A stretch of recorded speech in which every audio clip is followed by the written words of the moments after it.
pembelajaran itu sangat bergantung kepada kemampuan guru dalam melaksanakan atau memproses suatu pembelajaran. Pembelajaran yang baik akan memberikan dampak yang baik juga kepada siswa. Sebaliknya, jika pembelajaran dilaksanakan secara tidak baik akan menyebabkan potensi siswa sulit dikembangkan atau membuat siswa cepat bosan. Nah, hal ini itu termasuk ke dalam teori konstruktivisme yang dikembangkan oleh Jean Piaget dan Lev Vygotsky. Terima kasih. Baik, terima kasih kepada Najwa yang telah menyampaikan materinya. Materi selanjutnya kepada Tresya silakan.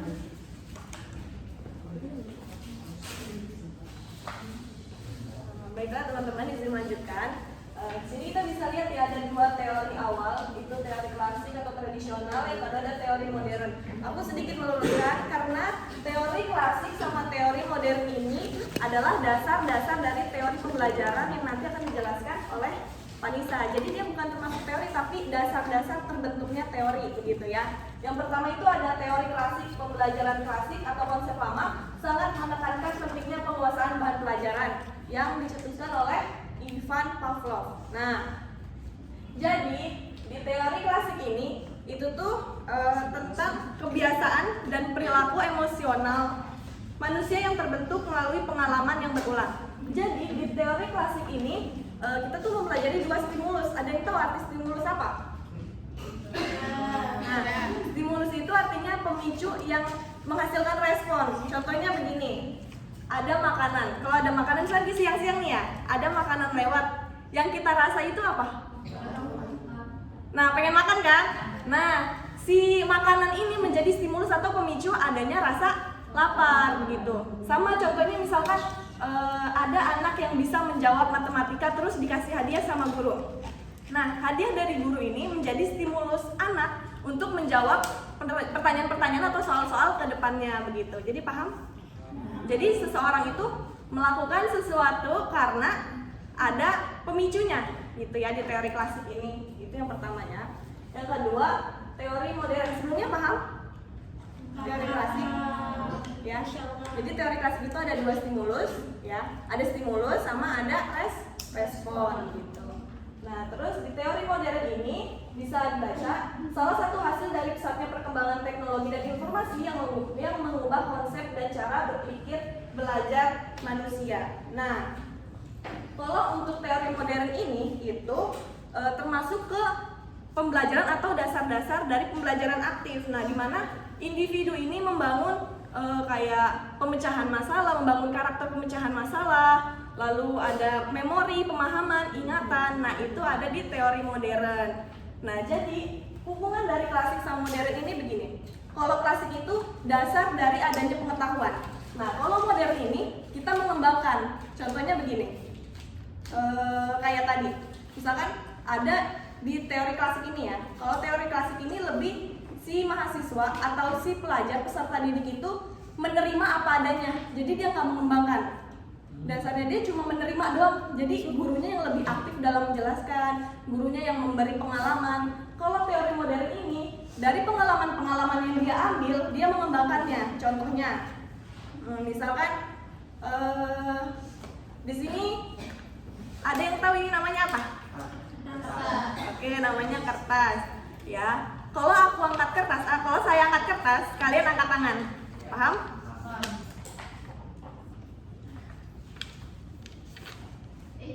Enggak kan? Nah, ini contoh daripada teori klasik. Jadi kalian mengikuti perintah atau kalian tuh kalau misalkan saya angkat kertas, nah, jadi kalian tuh langsung respon. Jadi itu stimulus kayak respon kalian tuh kalau aku angkat kertas, kalian langsung angkat tangan begitu. Paham? Nah, kalau modern contohnya, ini ada berapa kertas? Asal ya. Ini teori modern ya. Aku punya 1, 2, 3, 4, 6. Gimana caranya kertas itu jadi dipegang setiap orang? Menurut kamu gimana caranya? Nah, betul. Ini disebutnya teori modern karena si anak melakukan pemecahan masalah. Nah, itu teori modern ya. Jadi bedanya kalau klasik itu dia hanya menerima apapun yang diberikan, ya begitu. Lalu kalau modern itu mengembangkannya dan memecahkan masalah gitu. Sekian, mungkin hanya ini. Nanti selanjutnya pembagian teori klasik dan tradisional akan dilanjutkan oleh saudari Vanessa. Baik, terima kasih kepada Vanessa yang telah menyampaikan materinya. Materi selanjutnya yang akan disampaikan oleh Vanessa Nuraini, silakan untuk menyampaikan materi. Terima kasih. Baik teman-teman, bisa dilanjut. Ini melanjutkan pembahasan yang tadi sudah dijelaskan oleh Tresya ya. Jadi di sini ada yang pertama teori behaviorisme, di mana teori ini adalah perubahan tingkah laku akibat adanya interaksi antara stimulus atau rangsangan dan juga respon atau tanggapan. Ini menurut John Brodus Watson ya. Nah, jadi pada teori pembelajaran ini lebih dikaitkan dengan adanya perubahan tingkah laku pada seorang anak ataupun siswa. Jadi pembelajaran ini diketahui apabila dia telah melakukan pembelajaran behaviorisme ini adanya perubahan tingkah laku seperti tadi yang adanya stimulus itu. Misal gurunya bilang, ayo siapa yang mau mengerjakan tugas di depan, nanti ibu kasih hadiah. Nah, hadiah itu sebagai stimulus yang menjadikan dia ingin maju gitu. Dia maju karena adanya stimulus itu gitu. Jadi bisa sebagai penyemangat untuk dia bisa mengembangkan kemampuan yang dia miliki. Itu menurut teori behaviorisme yang dimana tujuannya itu untuk menambah pengetahuan dan membentuk perilaku yang tampak. Kadang ada anak yang dia mampu untuk melakukan itu, tapi dia diam dan dia nggak mau buat memperlihatkan kemampuannya itu untuk menampakkannya. Nah, karena menggunakan teori behaviorisme ini, gurunya memberikan reward hadiah kepada mereka dan sehingga itu membangun rangsangan yang ia miliki. Sehingga tubuh dia merespon, oh ada rewardnya nih, nah boleh deh saya maju gitu. Jadi stimulus itu sangat penting untuk pembentukan karakter pada seorang anak. Karena dengan adanya stimulus itu, ia bisa menjadi lebih berani, bisa memicu respon tubuh dia untuk mau mengungkapkan, untuk mau memberikan memberikan yang dia punya gitu tuh. Untuk pokoknya berani untuk maju ke depan gitu, intinya itu. Selain memberikan reward, contohnya itu ada kayak memberikan konsekuensi apabila ada kesalahan.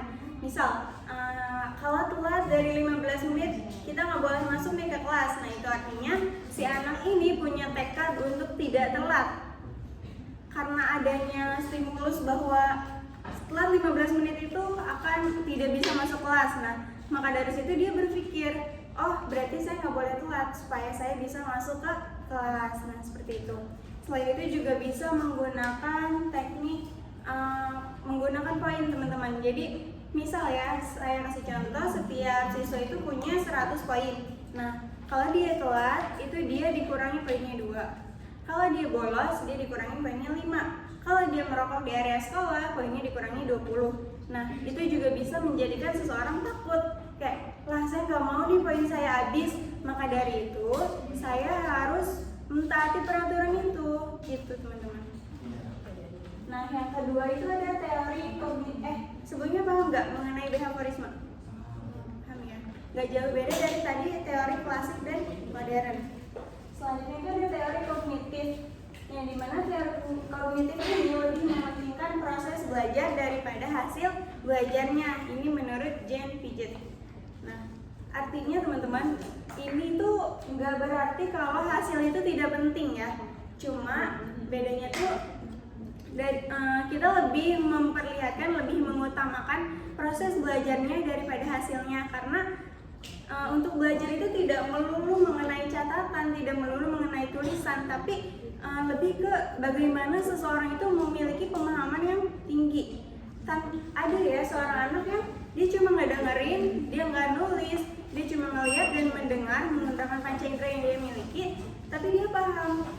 Sebetulnya itu tujuan dari pembelajaran itu agar semua siswa, semua terhadap seseorang itu bisa menangkap apa yang diberikan. Itu tujuan utamanya. Jadi percuma jika kita menulis banyak tapi kita nggak paham terhadap pembelajaran itu sendiri apa. Ya, itu tujuan utamanya. Nah, selain itu juga untuk teori kognitif ini bergantung pada pengalaman seseorang juga. Jadi kadang ada orang yang belajar nih, misal ada A dan B, seorang anak A dan seorang anak B itu belajar, yang satu tuh dia pengalamannya sudah memadai, sudah mumpuni, misalnya dia karena ikut organisasi di sekolah, dan yang satu enggak, dia itu udah mengetahui pembelajaran ini melalui seminar-seminar, melalui hal-hal yang sudah dia dapatkan di organisasi, sedangkan yang anak yang B ini belum punya pengalaman itu. Otomatis cara penangkapan teori-teori itu lebih mudah ditangkap oleh si anak yang sudah mengetahui, karena dia tinggal hanya mengembangkan, dia tinggal hanya menerapkannya, sedangkan si anak yang B ini yang memang belum mengetahui harus dari awal dulu, harus mengelola dari awal gitu. Jadi pengalaman juga sangat penting untuk teori kognitif ini. Tujuannya itu tadi untuk menguasai konsep dan pengetahuan dan mengembangkan pengalaman, keterampilan berpikir dan mengelola informasi yang ia berikan. Terima kasih, apakah bisa dipahami? Insyaallah. Terima kasih. Baik, terima kasih kepada Panisa yang telah menyampaikan materinya.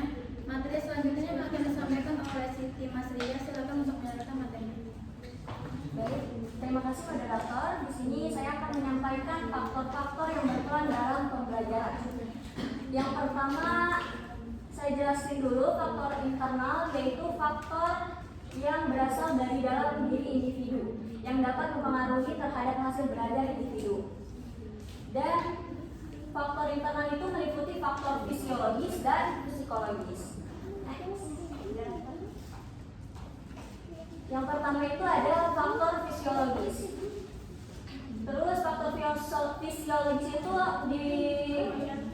ada dua, dibedakan menjadi dua macam. Yang pertama keadaan tonus jasmani. Di sini saya akan menjelaskan keadaan tonus jasmani itu adalah kondisi fisik yang mempengaruhi aktivitas belajar seseorang.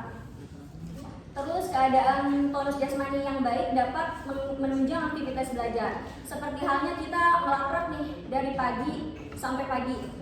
Terus pas pretestnya kita langsung ngeblank kan, karena kita tidak mempunyai tonus jasmani itu dan tidak menjaga kesehatan kita. Termasuk juga nutrisi tubuh. Nutrisi tubuh yang baik dapat menunjang aktivitas belajar siswa. Kalau misalnya kita kekurangan protein, kekurangan zat besi, itu bisa mengganggu aktivitas belajar kita juga, termasuk kurang tidur. Terus yang kedua ada fungsi jasmani atau fisiologis. Fungsi faktor fisiologis adalah faktor yang berkaitan dengan kondisi fisik individu juga. Contohnya keadaan kesehatan tubuh, seperti yang tadi jasmani, namanya jasmani pasti mempengaruhi tubuh. Terus kebugaran anggota tubuh, pendengaran dan penglihatan. Pendengaran juga termasuk bisa menunjang aktivitas belajar kita. Kalau misal kita kurang terdengar, kita pasti kayak misal guru ngejelasin tapi kita kurang pendengarannya kurang, pasti kita juga mempengaruhi pembelajaran kita kan. Sama kayak penglihatan, kalau kita matanya minus terus nggak pakai kacamata pas ke kampus, pasti mempengaruhi belajar kita kan. Terus ada yang kedua yaitu faktor psikologis. Faktor psikologis itu bersifat kejiwaan, seperti pikiran, perasaan, dan kemauan. Kalau misal kita dari pos udah nggak mood atau gimana kan, ada banyak pikiran, entah itu belum di TF atau gimana, pasti pas datang ke kampus jadi kayak, ih gimana ini makan apa ya hari ini gitu. Itu termasuk faktor psikologis yang mengganggu aktivitas belajar kita.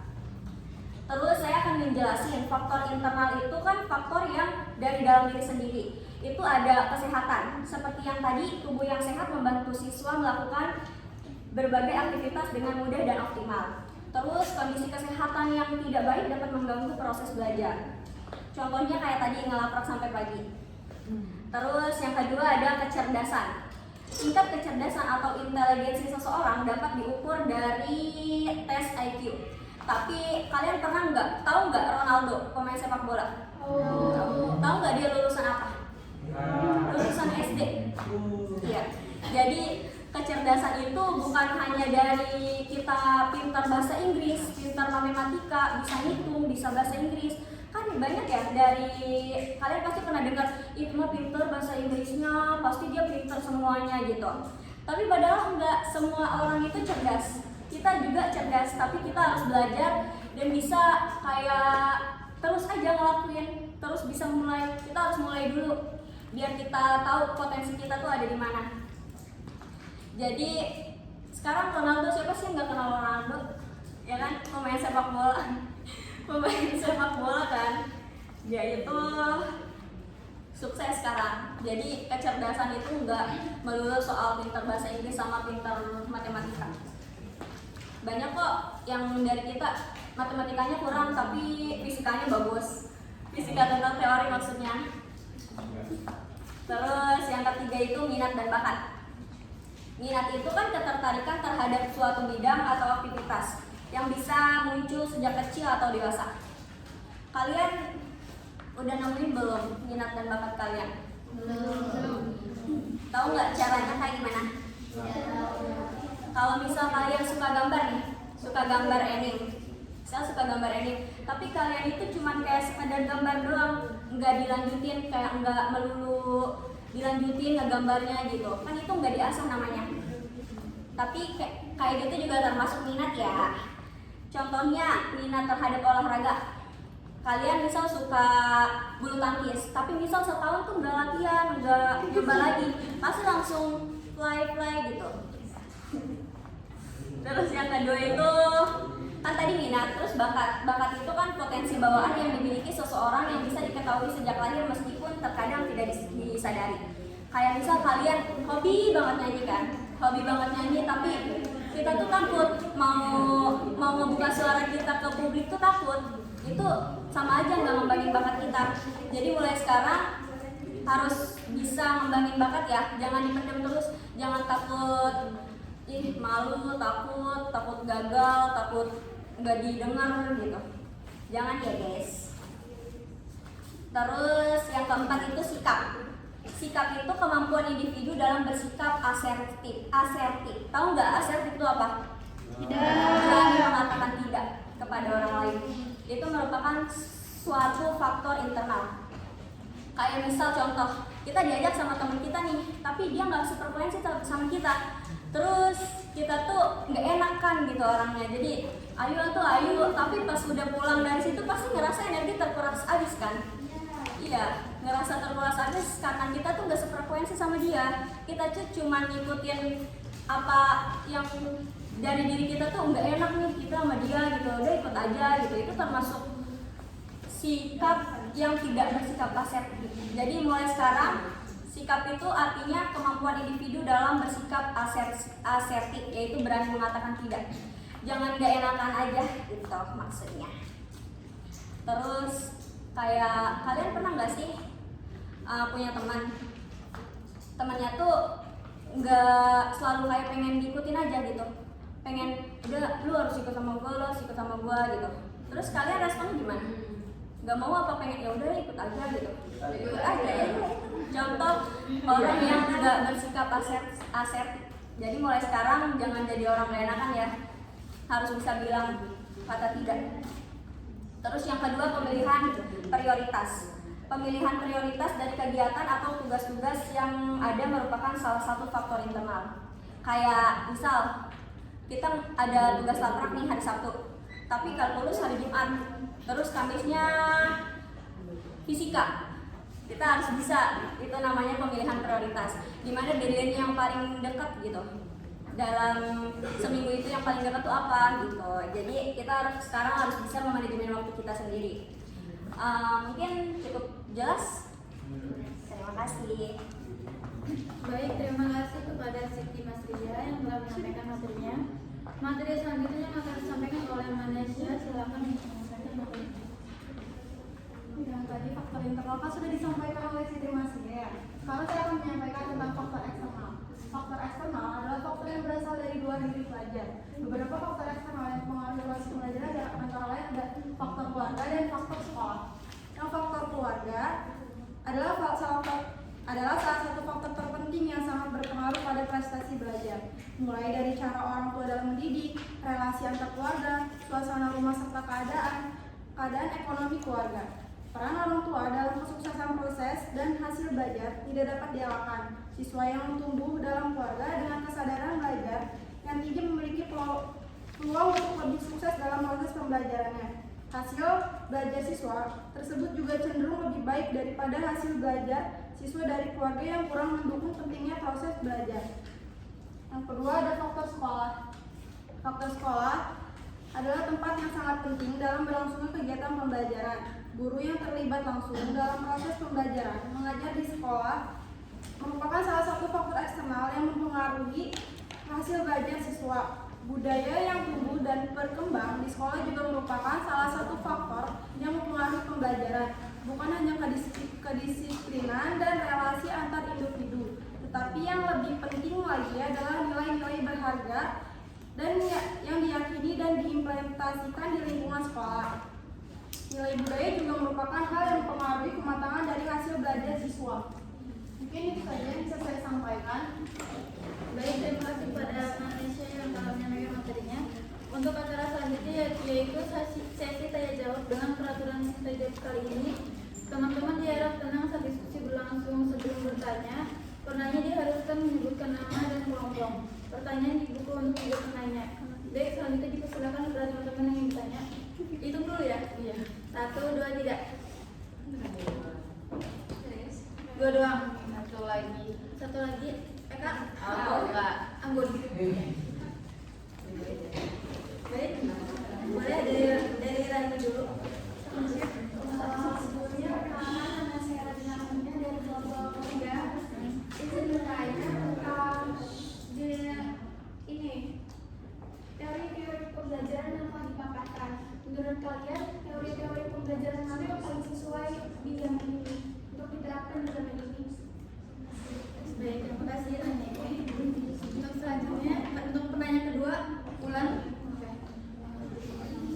Sabar bentar. Kita dulu. Udah. Sekarang Ulan. Dikencengin, maaf. Tadi yang perlu dijelaskan sama Reza sama Vanessa itu tentang teori itu apa sih mempengaruhi sama kurikulum nggak? Maksudnya kurikulum sekarang kan kurikulum merdeka gitu sama kurikulum 13 gitu, itu tuh masih berhubungan nggak sama teori-teori klasik dan yang lain lagi? Terima kasih. Oke, baik, terima kasih Ulan.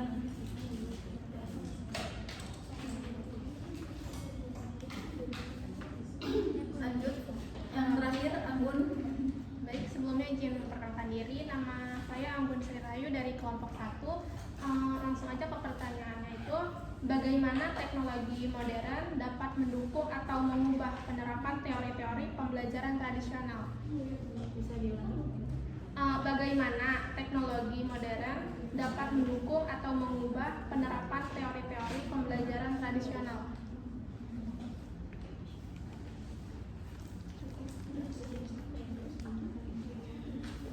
Baik, terima kasih. Terima kasih teman-teman yang sudah bertanya. Untuk itu kami berdiskusi terlebih dahulu untuk menyiapkan jawabannya ya.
sesuai untuk kita pelajari di pada era sekarang ini. Kenapa? Karena tingkat pemahaman setiap individu pada siswa itu tidak semuanya sama. Mereka mempunyai pola pikir dan cara belajar mereka masing-masing sesuai dengan kreativitas yang mereka miliki. Nah, teori ini bisa dijadikan sebagai wadah bagi mereka untuk mengembangkan kreativitas mereka ini. Nah, misal ada anak A dan B. Si A ini mempunyai teori belajar yang modern, si B ini teori belajar yang klasik. Itu tidak bisa disamaratakan karena teori modern ini penting dan sesuai bagi si anak A, sedangkan teori klasik ini juga sesuai dengan anak yang B. Jadi semuanya sama-sama penting, mereka balance untuk terhadap anak yang memang memiliki pola pikir dan memiliki cara belajar sesuai dengan teori tersebut gitu. Jadi semua teori itu penting untuk semua teori itu sesuai terhadap anak yang memiliki cara belajar sama dengan teori itu. Jadi tidak bisa disamakan gitu. Karena apabila kita mengambil satu teori aja nih, misal teori behaviorisme tadi. Nah, bagaimana dengan si anak yang memang dia itu kayak pemalu, nggak mau memperlihatkan tingkah laku dia secara menonjol. Itu nggak bisa untuk dipaksakan, meskipun memang masih bisa dipelajari secara perlahan, tapi itu lumayan sulit. Jadi anak yang memang lebih pemalu itu bisa menggunakan teori pembelajaran yang lain gitu. Jadi keduanya sama-sama penting gitu. Bagaimana ini, apakah sudah jelas?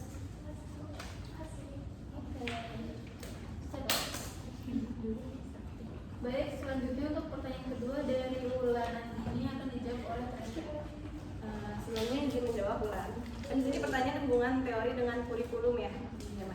Jadi kenapa adanya dasar teori, kenapa adanya teori itu karena menjadi dasar atau landasan adanya kurikulum. Gitu. Kenapa?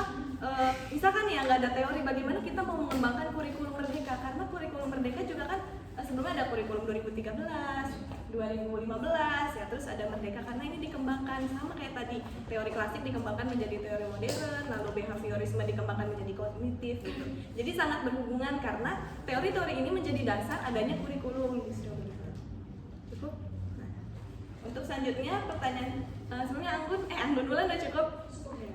Untuk Anggun, bagaimana teknologi modern dapat mendukung atau mengubah teori tradisional ya?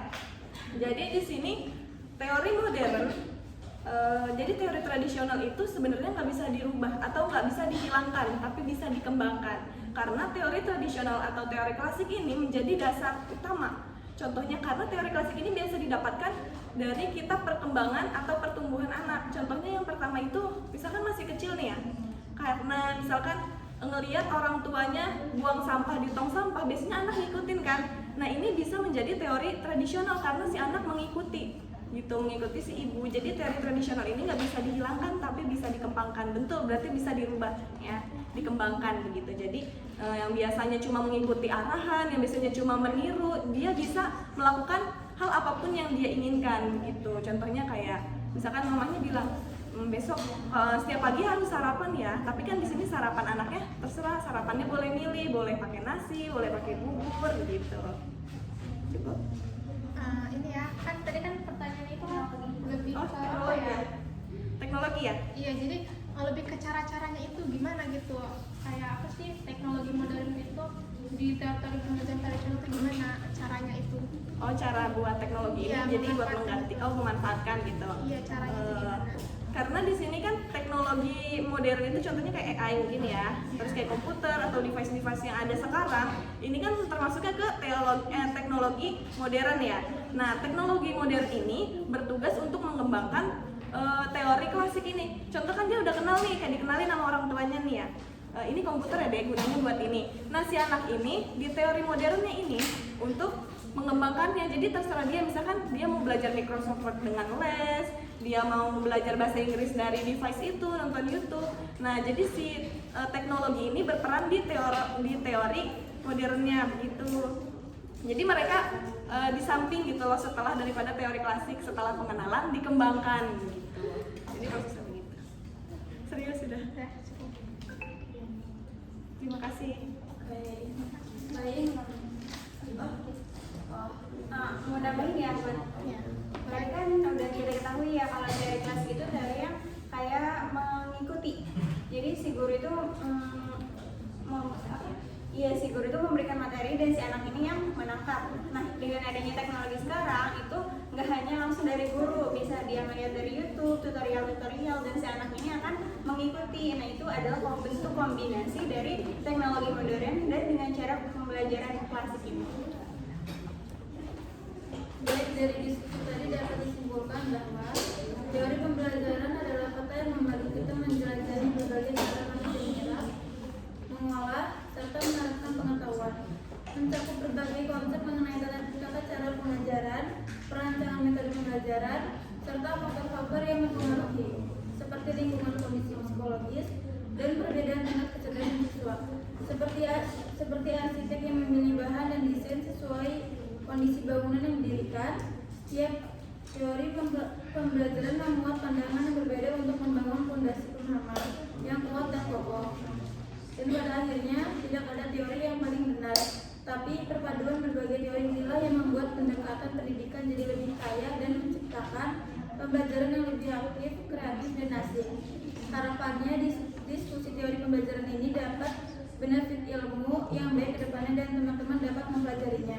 Terima kasih Bu dosen dan teman-teman yang sudah berkenan menyimak presentasi hingga akhir. Saya kira diskusi pada pagi ini sudah cukup. Wassalamualaikum warahmatullahi wabarakatuh. Waalaikumsalam.